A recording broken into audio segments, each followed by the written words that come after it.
All right. Well, welcome to the Osborne Group podcast or video podcast. I don't know what the proper term is. I'm Robert Osborne, and I'm joined by my colleague Laurel McCombs. Hey, Laurel. Hello. So we haven't done this in a while, but we thought that this would be a good time to dust off the old Osborne Group podcast and talk about what's going on, because we got lots going on. Yes, absolutely. I was thinking back when we were talking about doing this again, I was thinking back to our old Spreecast days. And I don't know if anybody who watches this video will remember that at all, but that was probably 5 or 6 years ago. And Bob and I were really, really good. I think every week we were putting out video blog posts on via a platform called Spreecast that now doesn't even exist. And so, and then we've done some other things with Karen and some other things along the way. So I think we're both happy to have a little extra time at home these days to dust this back off again. Yes, we feel like we can commit to doing this, at least, if not weekly, maybe bi-weekly. We'll see how it goes. But I'm feeling confident because here we are and stuck in our houses and lots to think about and lots to talk about. So why don't we jump right in? And I'm going to just ask you a really kind of broad question. What the heck should we all be doing right now? Oh man, it's so, I think we did a webinar yesterday and hopefully a lot of folks who are checking this video out were able to be on our webinar yesterday. And we kind of went through a pretty good plan, I think, for, prioritizing your donors, doing some donor planning, thinking about how you're spending your time. But, just anecdotally, you and I both have been talking to so many clients and just friends out in the nonprofit world right now. And I see so many people who continue to spin their wheels, continue to kind of know intuitively that they should be just reaching out to donors and spending a good chunk of their time calling and emailing personal, kind of just checking in. How you doing? How's this affecting you? Here's what's going on with us. Just kind of having really authentic outreach to their donors, and are still kind of spinning their wheels on other stuff. Yeah. And I think when we get to the end of all of this, the people who actually kind of took a deep breath and just picked up the phone and made those phone calls and had those conversations with donors are the ones that are going to come out of this in a better place, because A, they're going to have spent this time doing something more productive, and B, I think they're going to have moved up kind of the list with their donors because they were the ones that reached out and called. So I don't know, what are you seeing, Bob? Yeah, I mean, I think I'm seeing the same things. I was yelling at a friend of the Osborne Group the other day because they were saying, like, well, I don't know if I want to do any stewardship right now. I don't want to bother people. And I said, you have to do it. You're not bothering people. I've heard lots of anecdotal stories about organizations that we work with, writing to people, checking in with them, and getting paragraphs back about their lives and what's going on. And so, I think it's really important to understand that it's going to be very positively received if you reach out to people. It's really appreciated. People are hungry for that human contact right now and want to talk about their own situations. And so I've been telling clients, first reach out and just see how people are and do it authentically and make sure that you're making it a personal message. You don't want it to just be a blast that goes out to people. And then do some stewardship, let people know that they have made a difference. Let them know what you're doing as an organization right now and how you're dealing with the crisis and how you're still helping your clients and still helping the people that you serve, and thank them for making that possible. And I think once you've done those things, you can start thinking about doing other things like solicitation and the like. But I don't think until you've done those things, I think you have to be really, really careful about soliciting people. Yeah, absolutely. Well, and I kind of got on my soapbox during our webinar yesterday about this, but I think a lot of people out there are hearing mixed messages, right? They're hearing some consultants say, don't solicit, and they're hearing other consultants say, yes, you've got to keep asking. And, I do think as much as I consistently am hearing the message out there from consultants and experts that we need to be reaching out to donors. I mean, that's pretty consistent. This idea of personal, meaningful, authentic communication and engagement, I think, has been across the board. Solicitation, I think there are a lot of mixed messages out there about, do we solicit, do we not solicit?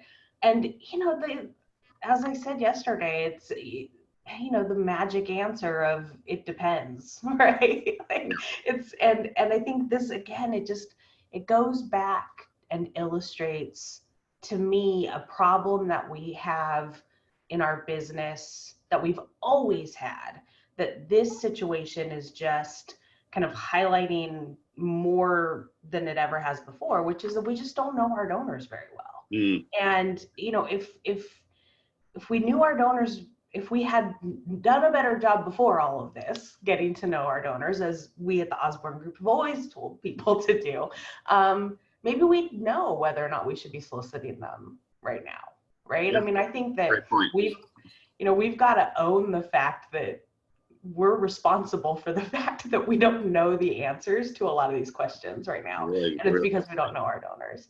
And, if we do nothing else during this period of time, let's go get to know our donors a little bit.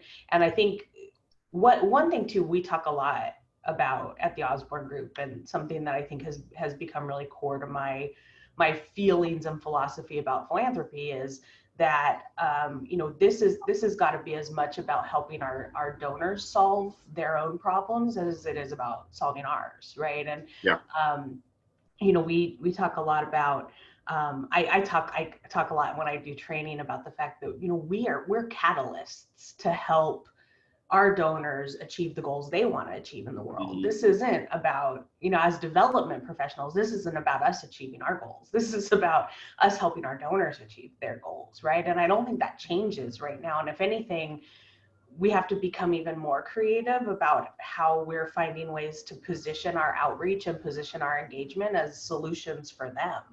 And we do that by just talking to them and asking them what they need, right? So I don't know. I mean, I think that's been an interesting observation, that there's a lot of confusion about what to do with donors, and we just need to ask them what they want. Yeah, I think that's exactly right.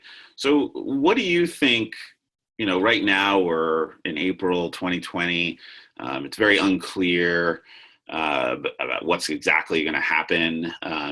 But we do have some knowledge from previous recessions and crises, nothing exactly like this, but we can look at some information. So what organizations do you think, when this is all said and done, we're 3 years from now, we're looking back, the organizations that did what are going to be the organizations that are doing okay?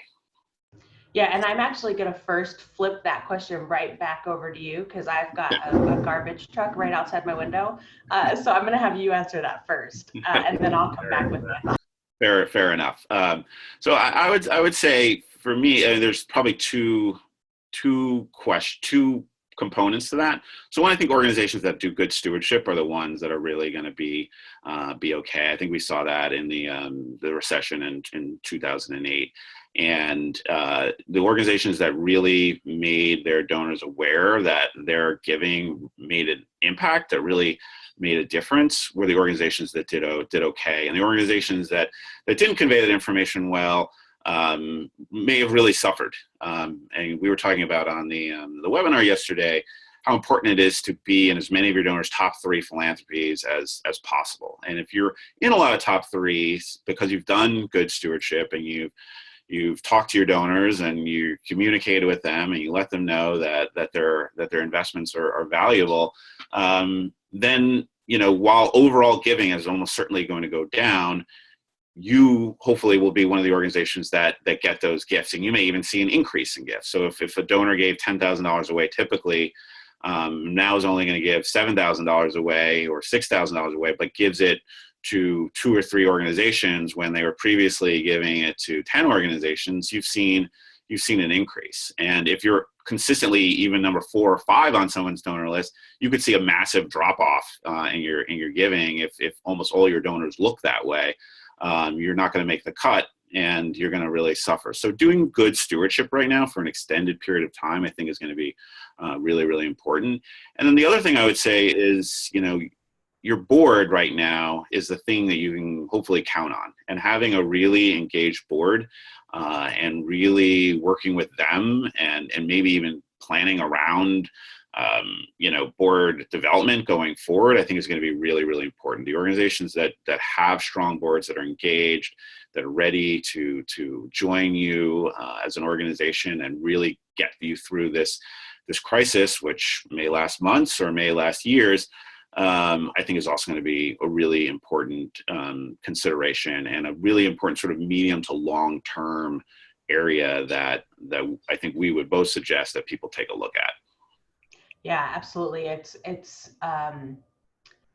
seen some really interesting things talking about boards, and which kind of makes me think about this whole idea of culture of philanthropy. And it's as an industry, I feel like we have these buzzwords, right? And I feel like culture of philanthropy is one of those buzzwords, kind of like donor centricity, that they get thrown around in our industry a lot, to the point where I think a lot of people think that they are buzzwords and think that they are just kind of things that we say, which is a problem, because both of those things are way more than just things that you say, right? Like both of those things are so core to our success. And I think that we're seeing it right now. And, culture, I go back to this idea of culture of philanthropy and what that really means. And the organizations that I'm seeing respond to this, I was just talking to a client the other day, and he was sharing with me that they did their strategic planning a couple of years ago, and in their organizational strategic planning process, they identified the fact that, and this was kind of, they were doing their strategic planning just as like the word recession was starting to creep up again, right? Like there was that, like for the last year to 2 years, I feel like everybody's been like, is it coming? Is it coming? Is it coming tomorrow? Is it coming? And of course, none of us expected what's going on now, but I think everyone has had this like feeling of recession sitting on their shoulder for a while now, right? And so they were doing their strategic planning, and they basically said, well, let's learn from the last recession, and should there be a recession in this period of our strategic plan, we're going to write it down in our strategic plan. We're going to write it down that we are not only going to not cut development, but we're going to invest more in it to get through the recession. And sure enough, I talked to them just last week, and they are pulling money out of their reserves right now to invest in more fund development activity, consulting support, hiring some staff, doing more intern programs this summer, adding some other technology and different things like that. And so to see an organization not only put that in their strategic plan, but now when push comes to shove, actually do it, is it's quite frankly amazing. And I have zero doubt in my mind that this organization is going to come out of all of whatever should come in the next few months to however long anything lasts, is going to come out as in this, at least in the same financial position. And they've grown a lot over the last few years. They're going to maintain, if not come out of this better, because of that. But it goes back to culture of philanthropy. I said to the chief development officer, I said, this is a lot of you pushing this organization to understand the role of philanthropy. And that doesn't happen just because, just because it happens. Like, it happens because we're really intentional, and it has to happen with the board too. And, again, I know there are a lot of organizations out there who haven't done the work to build that culture of philanthropy with their CEOs or with their other leadership staff or with their board. but it's never too late, right? And you can start doing that work now. And, what can you start to do with the board? How are really being thoughtful about how you're communicating with them, being thoughtful about what you're asking them to do right now, asking them to do some stewardship or something that can help them to see the power and the role that philanthropy plays in your organization, I think is really vital. So yeah, I think that's probably the biggest one for me. And in addition to the ones that you mentioned, I think there's this other thing too, Bob, about, and we've been alluding to it, a few times in this discussion, and this idea of just the people who are going to get past kind of the fear of doing the things that they don't want to do, right? And I know I do it all the time. I always remember my first job as a development director. I was 23 years old. I somehow got this job being the director of development for an organization. Me too. And as most of us did, and after about a year in, I had my first performance review, and my boss said to me, she said, "Oh, you're doing a great job and you're learning really fast. And, here's where you can, here's some good things, here's some bad things." But she said at the end, she said, "There's something I've noticed about you." She said, "I've noticed that when you don't want to do something, you just don't do it." I mean, nearly 20 years later, those words are still emblazoned in my mind. And I'll see my to-do list and I'll see like the same things getting carried over on my to-do lists like every day. And I hear Brenda in my head saying, "I've noticed when you don't want to do something, you just don't do it." And so you wrote a really great blog post a couple of days ago. I didn't even know you were writing it. I just like went on the website and I was like, "Oh, Bob wrote a blog post," and but it was so good, and it was such a great, it was perfect timing for me personally to read it. And so I'd love to just hear a little bit more. It was kind of all about, hopefully everybody will go read Bob's blog post, but it was all just kind of about fear. And there's been a lot of, not just in the professional world, but just in general about kind of fear and how people are dealing with that right now. And, but yours, I think there is this really interesting thing about our working world and philanthropy and the things that we have to do and kind of facing those fears. So I'd love to just hear a little bit more about your thought process and pulling that together. Well, I was listening to another YouTube video, because that's what we do these days, and this person was making a really good point about not panicking, but acknowledging your fear, because whatever you're afraid of is probably the thing that you need to address in some way. And that really struck me. And like, that's true, because, we here at the Osborne Group, we're a business too. We have to think about what this means for us and how we're going to go forward. And so I know my fear hits me at like 4 a.m., and so like, those are when I have clarity about what's actually going on in my life is 4 a.m.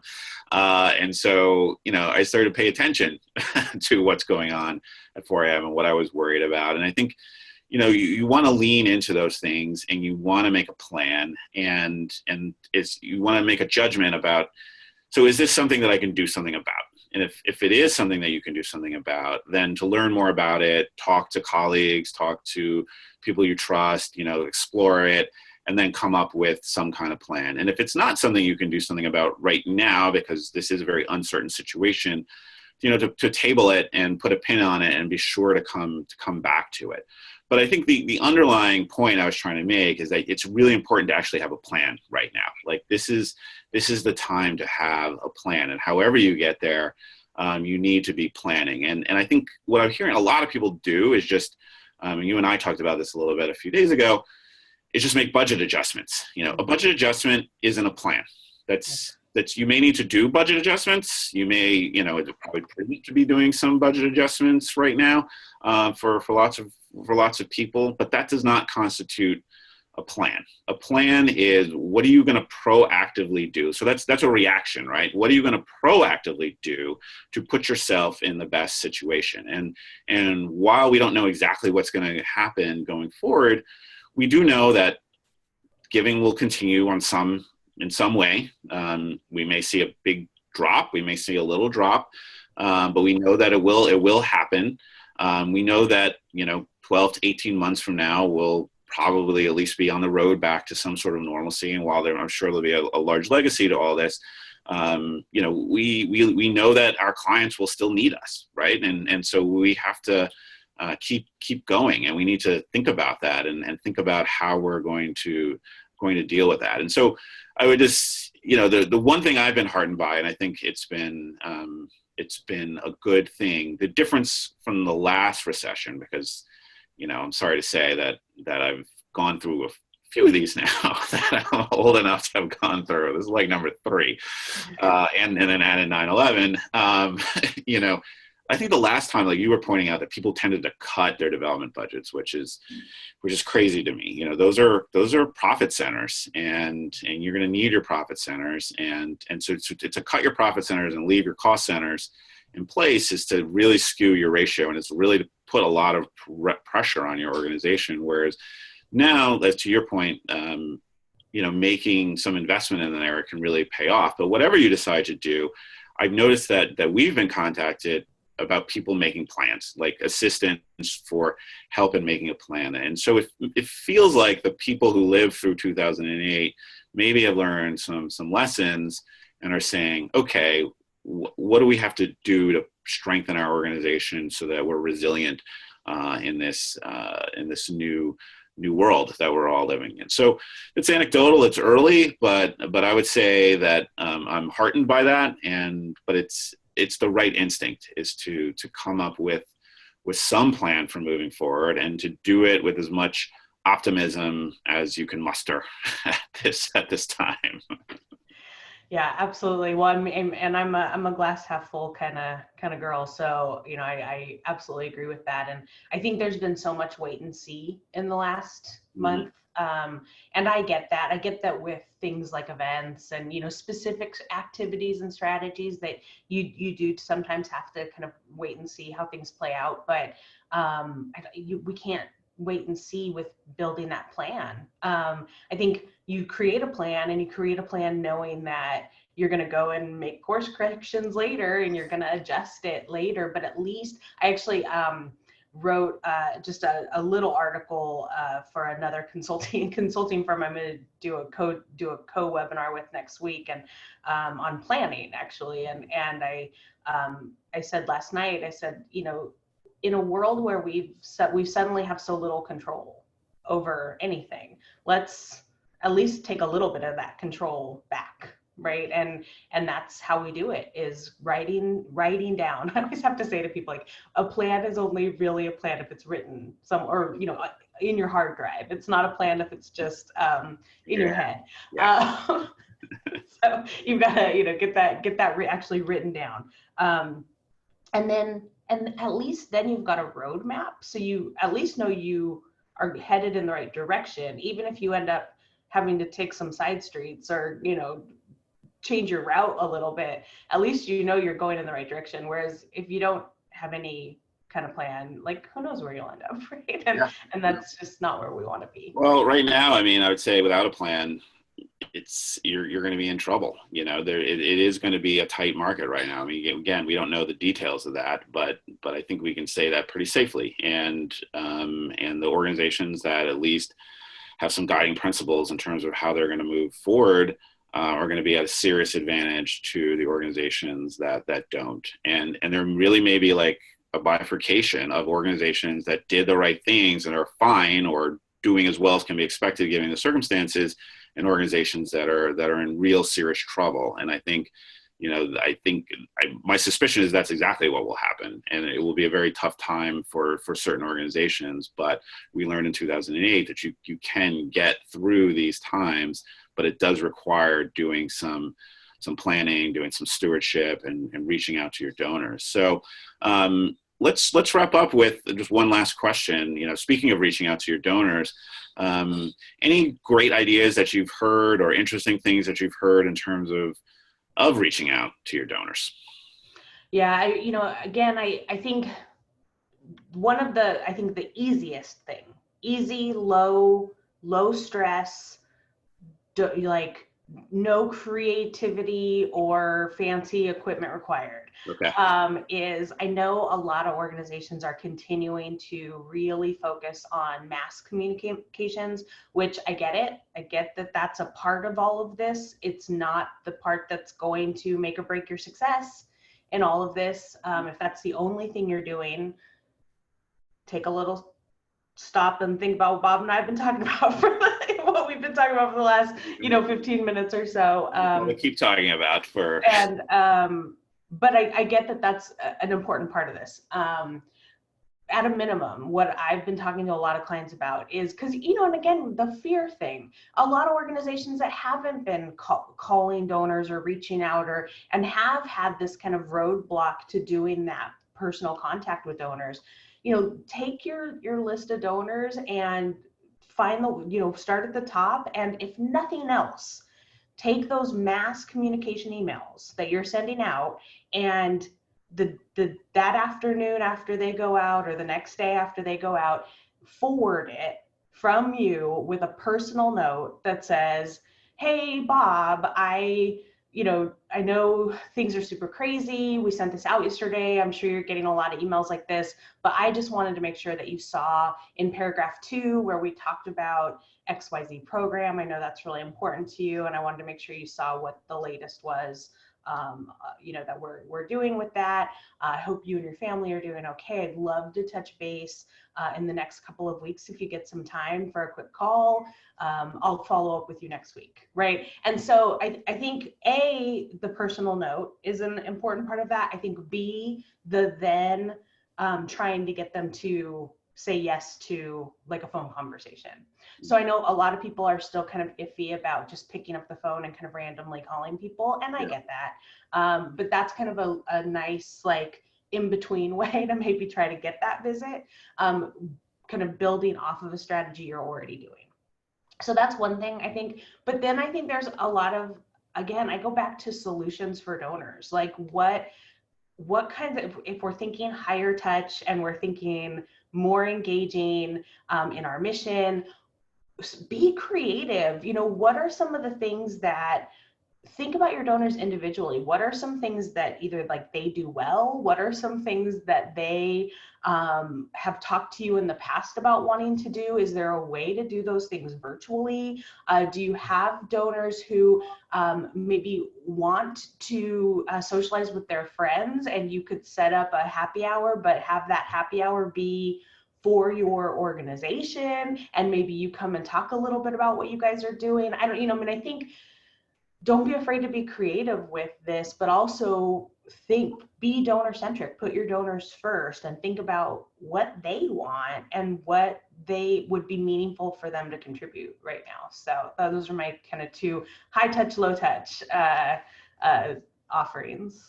Well, I think those are great ideas, and it's funny how it's always the basics, right? The beauty of our business is that it's very much based on human nature, and no matter what the circumstances are, you can always count on that. And human beings are social, and they have goals, and they have visions, and they are altruistic for the most part. It's a rare person that is not altruistic on some level. And so, as long as that's true, we all have a chance of getting through this. So why don't we wrap up on that note? This has been fun. It's always fun. You and I can kind of keep going on this forever, not ourselves, because we have lots of thoughts, but I think we'll save them for the next podcast. Sounds good. All right. Well, good luck, everybody. Thanks, Bob. We'll talk soon. Sounds good. Bye-bye.